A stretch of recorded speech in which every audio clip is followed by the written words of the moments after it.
And through the chair, can I take up the Minister's offer to listen to the views of the members of the committee on this question of the staff? I'm sure, like other deputies, I've had a constituent who came to me expressing concern about her future employment with the transfer of the from the Law Society, and I think she has legitimate concerns in that regard. And also the other deputies have raised this as well, and we've all got a letter from the Mandate Trade Union as well.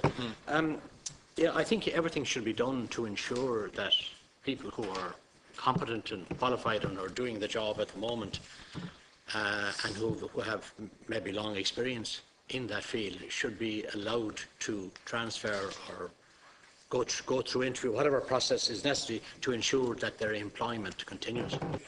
Firstly, I want to thank deputies for their considered comments. This is a serious issue for the individuals concerned. We can't deal with it simply on the basis of because representations have been made, we have to make X decision. But we have to make a decision that's in the public interest, whilst also being conscious of the position of these individuals. Now, I certainly recognise that they are people who have expertise that would be of value to this body when established. I don't know personally whether all 20 individuals who make up the 16 full equivalent, would wish to be employed by this body. And I'm sure that's something readily ascertainable. We have been engaged with discussions with the Law Society and of course received their submissions on the issue. The amendment tabled by Deputy McLaughlin, which was a useful focal point for discussing this issue, wouldn't actually achieve what his objective is. I think his objective is that individuals be transferred effectively to the body. His amendment says that the Minister may permit the authority to appoint members of the Law Society and Bar Council's administrative staff with the requisite qualifications and whose positions will be displaced with the commencement of the authority. Well, there's nothing preventing the authority at the moment recruiting or employing a member of the Law Society who does this work. And that, back to where I started on this, that would facilitate or ensure that there was no barrier to a member, for example, an individual working in the Law Society in this area at the moment, applying for a job, and there would be no barrier to them being given the job based on what the deputies proposed. But what the deputies proposed doesn't achieve what the deputy, I think, is talking about, which is providing for positions, if we assume all 20 would like these positions, for all 20 of these individuals within this body. It's just saying there's no barrier to them being recruited. It's not actually providing for their recruitment. So it doesn't actually achieve that objective. This is an issue of complexity, because from a human position, we'd all like to see individuals who do their job carefully retaining their employment. From a human position, we want to achieve that. There are complexities in this. The complexities are, of course, we're still in the area of public service constraints, the context of new bodies coming into being, and we're trying to reduce the number of bodies we have. This has been necessary to create a new body here. One of the means of staffing is transfers from other parts of the public service, where there are individuals with the relevant expertise who can be so transferred, and that ensures it keeps expenditure down, which is important.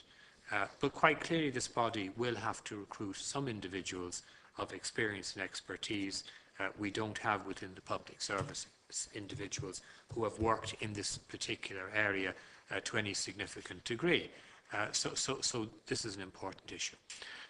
But I want to thank deputies for allowing me now to be able to go back to government and to say that there is support across all sides represented in the House for what is being proposed in this context. It doesn't mean necessarily, I'm afraid, that I'll get sanctioned for this, but it's certainly something I'll further enter into discussions with the Law Society in relation to.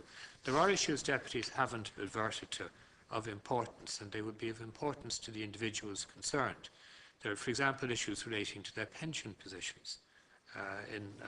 I don't have the detail of what their pension positions are with regard to their current employments, but quite clearly, if they're parties to private pension schemes couldn't be continued when in the public service. So that's an issue that of complexity. There are issues around the redundancy legislation in the context of what's being proposed. And certainly individuals employed currently by the Law Society it's not like the takeover of a private company by another company. They couldn't be compelled, for example, to work for the Legal Services Regulatory Authority if they didn't wish to do so. And in circumstances in which their employment was terminated, they would have certain redundancy entitlements.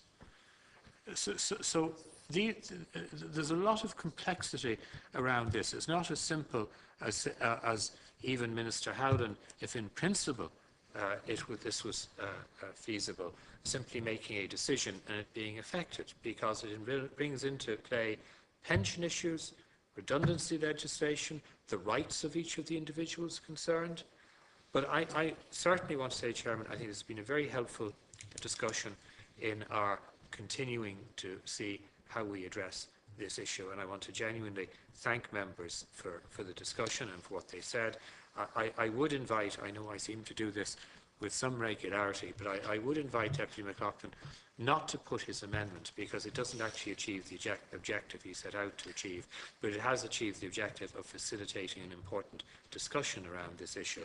And I will report back to the House on this at report stage. I can't make a commitment on this.